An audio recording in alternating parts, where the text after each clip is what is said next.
Goiás apresenta o seu demonstrativo financeiro da temporada de 2021. No vídeo de hoje, irei esclarecer aqui um pouco como foi o faturamento do maior do Centro-Oeste na última temporada, além disso, as despesas do time esmeraldino com o futebol e como ficam as dívidas, né? Se você lembra bem, Goiás começou a temporada cheio de dividendos ainda da última gestão do Marcelo de Almeida, como que ficou essas dívidas e o que também podemos esperar para essa temporada de 2022. Além disso, no vídeo de hoje, quero falar sobre o zagueiro Heron, jogador de 21 anos de idade, que está emprestado pela equipe do Goiás a um clube lá da Dinamarca. O jogador vem atuando até que bem nessa temporada, fazendo alguns jogos, inclusive como titular no futebol europeu. Será que volta para o time esmeraldino agora no meio do ano, com o final da temporada europeia? Enfim, como que vai o seu contrato e se pode ser uma boa opção para a sequência do ano. Assim como também o lateral esquerdo Marlon do Fluminense. Irei atualizar aqui como que estão as negociações envolvendo a direção goiana também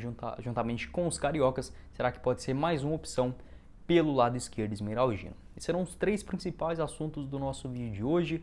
Antes de começarmos, eu peço para você deixar seu like aqui embaixo, também se inscrever em nosso canal e conferir também o Goiás News Cortes. Vou deixar o link aqui embaixo na descrição. Se inscreva lá, enfim, veja os vídeos também, que já vai direto a uma notícia só, fazendo ali vários cortes, enfim, para vocês sempre se manter atualizado sobre o que rola dentro do maior do Centro-Oeste.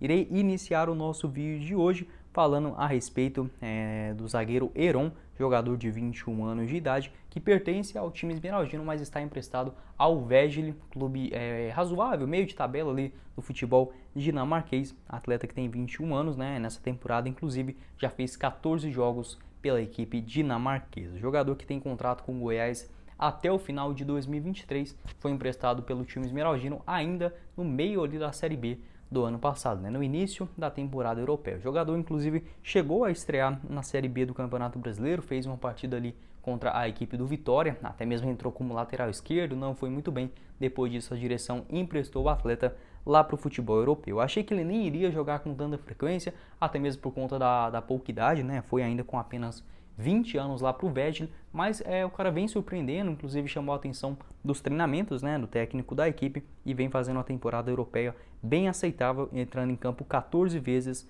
até o momento. Foram 13 na Liga Dinamarquesa e um também na Copa Nacional. Sua última partida aconteceu ali no dia 13, agora de março. Ele foi reserva, entrou ali faltando 20 minutos para acabar, mas anteriormente a isso tinha feito aí 7 partidas consecutivas de forma titular. Então o jogador vem sendo importante, costuma jogar lá como um zagueiro pelo lado esquerdo ou até mesmo como um lateral esquerdo, né? Posição que ele fez muito pouco aqui no time esmeraldino. Seu empréstimo vai até agora o final da temporada europeia, que está mais ou menos programada para o final de maio, no máximo o início de junho. O jogador deverá retornar para o Goiás ou, né, ter o seu direito de compra exercido pela equipe do Vejle, que eu não consegui confirmar os valores. Até mesmo fiz uma pergunta lá no Instagram do Paulo Rogério Pinheiro, se iria ser um jogador que poderia ser utilizado pela direção do Goiás. Ele ainda não me respondeu. Caso tiver alguma atualização sobre o jogador, eu irei trazer aqui para vocês. Quero que você deixe sua opinião aqui embaixo também sobre o zagueiro Heron, né? Jogador canhoto, 20 anos de idade, chamou muita atenção quando estreou pelo Goiás lá na temporada de 2019 ainda. No ano passado, como eu disse, apenas um jogo na Série B, atuou também 10 partidas no Campeonato Goiano, uma na Copa do Brasil, naquele período que o Goiás estava ali mais com jogadores da base mesmo. Na temporada de 2020, teve algumas chances, inclusive, na Série A do Brasileirão, entrando em campo 24 vezes, foi titular aí também em algumas partidas importantes, como diante da equipe do Santos, Fluminense, Ceará, Flamengo, Internacional. O jogador realmente já tem um pouco de experiência, zagueiro, é bem raro a gente ver isso também, né? Atletas jovens da defesa chamando muita atenção. Quero saber sua opinião a respeito do zagueiro Heron, se poderia ser uma boa para o Goiás na sequência da temporada. Dando sequência também aqui no nosso vídeo, quero falar sobre as negociações do time esmeraldino com o lateral esquerdo Marlon, né? Ainda surgiu durante essa semana informação repassada pela página do Instagram do Imprensa Verde, que garantiu ali sondagem da direção esmeraldina pelo lateral de 24 anos de idade. Agora, tendo outras atualizações, Goiás irá sim fazer uma proposta oficial, abrindo nessas conversas, essas negociações com a equipe carioca para contar com o empréstimo do lateral esquerdo, que nessa temporada de 2022 teve uma pequena lesão, né? Não foi nada muito grave assim não, ainda lá no final do mês de março, mas atualmente o Fluminense tem outras duas opções na lateral esquerda e acabou o Marlon perdendo sua condição, né, do final da última temporada de titular. Então seria mais um jogador do Fluminense, né, que estaria na mira do maior do Centro-Oeste. Já gravei um vídeo sobre ele, explicando ali suas principais funções, posições, enfim, seus números completos das últimas temporadas. Vou deixar o link aqui em cima também para vocês conferirem. Então poderia ser mais uma opção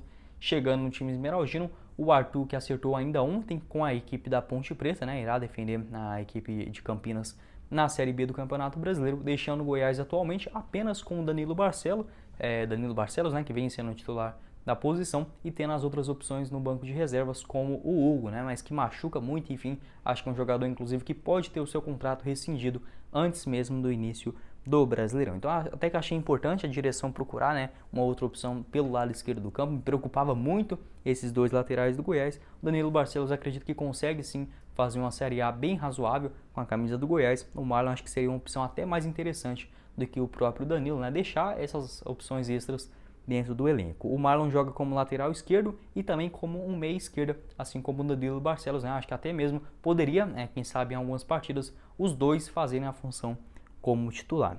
Falando um pouquinho mais sobre o Marlon, tem contrato com o Fluminense só até o final dessa temporada de 2022, jogador que está na equipe desde a temporada de 2017. Ele surgiu ainda nas categorias de base do Criciúma, fazendo uma excelente Série B de 2016, apenas com 19 anos de idade naquela época. Passou pelo Fluminense em 2017 e em 2018, sendo mais um reserva da sua posição, e em 2019 foi titular lá no Boa Vista de Portugal.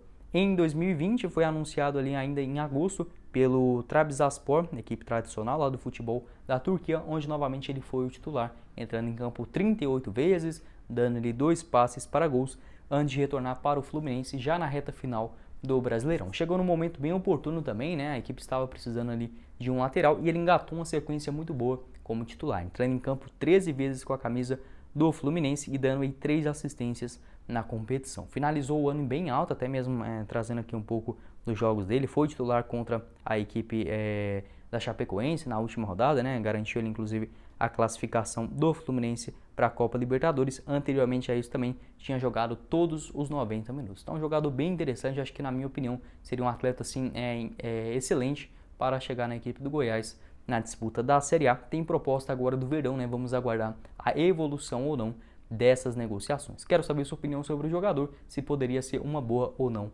para o maior do Centro-Oeste.